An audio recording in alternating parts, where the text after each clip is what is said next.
dur that, shkuan në vendet e larta duke ruajt fenë islame.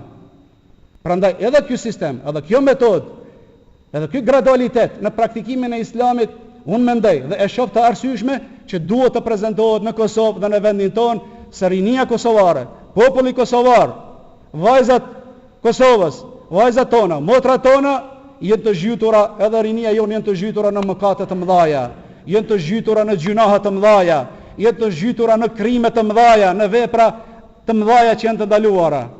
Prandaj, çka të bëjmë na në ligjërata tona, në derset tona, në shkrimet tona, duhet së pari që këtë popull ta shpëtojmë dhe ta kthejmë te Allahu xhalla xhelaluhu. Tua përmirësojmë atyre konceptin e Allahu që e kanë në kokë të gabuar. Të flasim më tepër dhe tua shishmojmë në zemrat e tyre dashurinë e Allahut dhe dashurinë e Muhamedit alayhi salatu wassalam. Kur dashurohet Allahu në zemrat e popullit, zemrat e muslimanëve, kur dashurohet Muhamedi alayhi salatu wassalam në zemrat e muslimanëve, atëherë mos u frigoni nga rinia, dhe mos u frigoni nga muslimanët e Kosovës kur hoxha ju thot diçka, mos e bëni, mos shkoni atje, mos veproni kështu, kemi pa respekt total. Ke për të pa respekt të plot dhe dëgjueshmëri të plot. Pse? Fjala Allah, Allahu po thot. E unë dua Allahun më shumë se çdo kënd. Pejgamberi alayhi salatu wasalam po flet kështu. E unë dua pejgamberin alayhi salatu wasalam më shumë se shpirtin tim. Prandaj duhet respektohet fjala dhe suneti i Muhamedit alayhi salatu wasalam.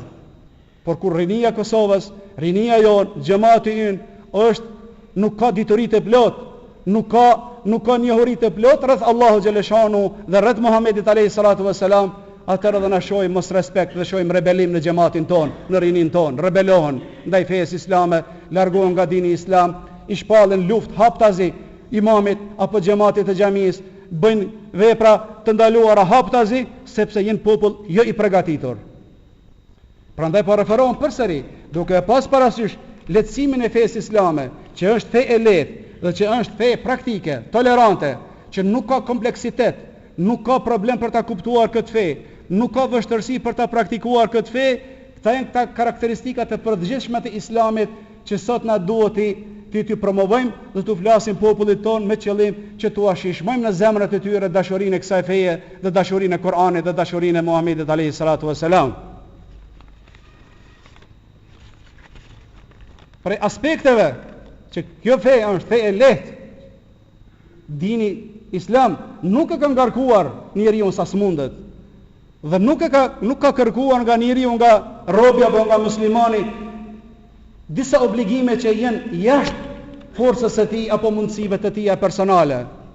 Fjala shtohet, nga kush kërkohet agjerimi i Ramazanit? Që lusë Allahu xhaleshanuhu dhe u uroj përzemësisht juve edhe neve që Allahu xhaleshanuhu më na pranon këtë ibadet të muajit Ramazanit dhe më na fal neve në këtë muaj të Shabanit, në muajin e bereqet që më na fal gabimet tona. Ramazani për kën është farz? Është për ata cilët kanë mundësi, nuk janë të sëmur dhe janë prezent, nuk janë udhëtar. Nga ata kërkon Ramazani që ta agjirohet. Nuk kërkon nga ai i cili nuk ka mundësi dhe është i sëmur dhe është udhëtar. Nuk kërkon nga ajo nënë e cila posa ka lindur. Nuk kërkon ajo nënë e cila e ka fëmijën e saj në gjinj. Nuk kërkon.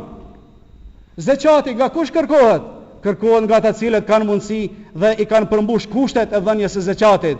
Nuk kërkohet zeqati nga të vorfurit, nga ata cilët nuk kanë. Këta janë disa aspekte të lehtësimit të dinit islam. Prandaj dini islam është din i lehtë dhe dua ta reprezentojmë popullit dhe perëndimit dhe masës që urdhëroni dhe hyni në këtë fe. Nuk është feja islame si fe krishtere apo qifute që ka qenë përplot e mbushur me obligime të rënda, ka qenë përplot e mbushur me parime të rënda dhe ka qenë e vështirë të praktikohet. Ndërsa dini islam me ardhin e Muhamedit alayhi salatu wassalam janë ndryshuar shumë çështje në shariatin islam dhe ka ardhur shariati islam me shumë lehtësime për popullin ton dhe për rinin ton, sepse është fe mrekulli. El islamu mu'jiza, mu'jizatun li kulli asrin wa li kulli zaman wa li kulli makan. Është mrekulli që praktikohet në çdo vend, në çdo kohë dhe në çdo vend. Prandaj duhet të bëjmë një ndryshim radikal në xhamat të ndershëm në jetën tonë. Duhet të bëjmë një ndryshim radikal dhe themelor në diskurset tona, në ligjeratat tona fetare dhe në shkrimet tona. Duhet që imamët tanë, hoxhallarët tanë, ta kenë parasysh këtë çështje të Islamit dhe t'i kthehen Islamit përsëri me një studim të ri dhe ta përtrim thirrjen islame, ta përtrim dersin ton, ligjeratat tona, mënyrën e prezantimin ton, ta përtrim se përndryshe që sa vite më radh, edhe kur kemi qenë në Malezi, po edhe tani në Medinë Munawwara, pëshon një pasivitet të hoxhallarët, pëshon një prapambeturi të hoxhallarët tanë, vetëm të disa që jenë aktiv. Çato derset vazhdojnë, çato ligjeratat, çato problemet, xhamati si xhamat, askëm në asnjë xhami se kum pa me laps në dorë edhe me një cop flet letër që ti marr shënimet dhe pikat kryesore të ligjëratës së xumas. Prandaj bëj apeloj edhe te ju, edhe te hoxhallarët, që ta ngresim në nivelin ton intelektual. Në Malezi, kur kemi qenë për plot 8 vite, pleqt, besoni valla, po përbetohem në Allah në këtë ditë madhështore, pleqt, jo rinia, pleqt, marrin shënime në për ligjërata të xhumave. Çka flet imami, e bëjnë konceptin kryesor, pikat kryesore. Pleqt, çka janë të moshuar, ndërsa rinia të gjithë. E në vendin ton, na jemi të aftë, në pranoj që kemi memorie të zhvilluar, kemi koka të zhvilluar të afta, mirë po kemi edhe koka që nuk majnë men tër ligjëratën. Prandaj lapsi është ai i cili e lidh ligjëratën dhe pikat kryesore i shënon. Prandaj sot e pas me njëherë bën traditë dhe shprehi që një laps dhe një cop letër, një blok shënon ligjëratat. Nëse diçka nuk e keni të qartë, referojuni imamit. Nëse keni pa që imami i përsërit derset, me njëherë Hoxha Efendi, profesor i nderuar, këtë dersin e ke fol para 2 javë. Çka është arsyeja përsëritjes këtij dersit? Pse po na i përsërit hadithet e njëjta, ajetet e njëjta? Prandaj edhe ju duhet me bashkëpunu me imamin, po edhe imami duhet me bashkëpunu me ju.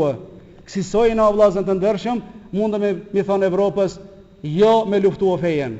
Edhe mundemi mi thon intelektualëve tan, dhe nga ky vend, edhe pata 2 takime vëllezër të ndershëm me studentat e Universitetit të Prishtinës, që ishin me shkenca politike, ekonomike, kompjuterike dhe medicinale. Para 2 dite, ligjërat të hapur pata dhe apelova te ta që fejen jo më largua nga jeta jon. Së bashku feja edhe jeta jon aktuale. Na u bëjmë thirrje çarqeve politike dhe subjekteve politike që ju lutem mos na luftoni dhe mos na anashkaloni. Shteti i Kosovës është shteti i dashur edhe për ne. Edhe neve na dhimbet Kosova, edhe na luftojmë për Kosovën, edhe na folin për Kosovën, edhe na i kontribuojmë Kosovës me ligjëratat tona nga Kur'ani dhe nga hadithi i Muhamedit alayhi salatu wassalam. Rinia kosovare është zhytur në alkool, prandaj imamët dhe prijesat islam duhet me marr shërimin e këtij problemi. Rinia kosovare është zhytur në droga. Hoxhallarët dhe prijesit islam me ajete kuranore dhe me sunetit Muhamedit alayhi salam duhet me shëruar këtë problem. Rinia jon është zhytur sot në dukuri të ndryshme që studentat në treguan edhe befasova nga këto lajme tronditëse dhe shokuese që në Prishtinë me të madhe në Kosovë është përhapur edhe dukuria e homoseksualizmit, që kur na shqiptarët se kemi nije këtë dukuri të dytë që është përhapur edhe vendin tonë.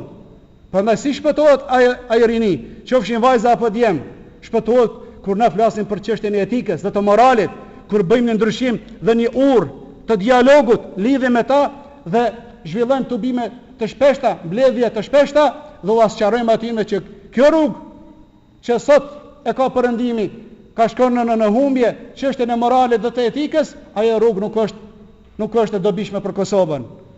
Kosovës i duhet në gjenerate shëndosh, i duhet një rini e shëndosh që nuk përdor drogën, që nuk bën vepra të ndyta, që nuk bën vepra kriminale dhe penale që janë të ndaluara. Kështu na ecim përpara me ekonominë tonë, me shtetin tonë, me arsimin dhe me kulturën dhe me probleme tjera që bëna ballafaqojnë. Prandaj ju lutemi që subjektet politike edhe udhëheqësit tanë politik duhet të hapin derën e dialogut dhe të zhvillojmë çështjet globale. Ata le ta vazhdojnë për politikë me ato mënyrat e tyre, na fetar ti kontribuojnë Kosovës në mënyrat tona çush na ka mësuar Allahu xhaleshano në Kur'an, jo ekstremizëm, jo fanatizëm, jo do thotë për një fleksibilitet, për një dialog, për një mirëkuptim. Kështu sot po promovohet edhe po zhvillohen bisedat në anën banë botës. I lutem me Allahu xhaleshano që të na mundsoj me kuptuar dinin islam ashtu si kërkon ai, ashtu si kërkon Muhamedi alayhi salatu wasalam, I lutemi Allahu xhaleshanu nga ky vend mubarek që rinin ton ta udhëzoj, që rinin ton ta shpëtoj nga çdo sëmundje dhe nga çdo dukuri e keqe. Aqulu qawli hadha wa astaghfirullaha al-azim li wa lakum wa ya fawzal mustaghfirin.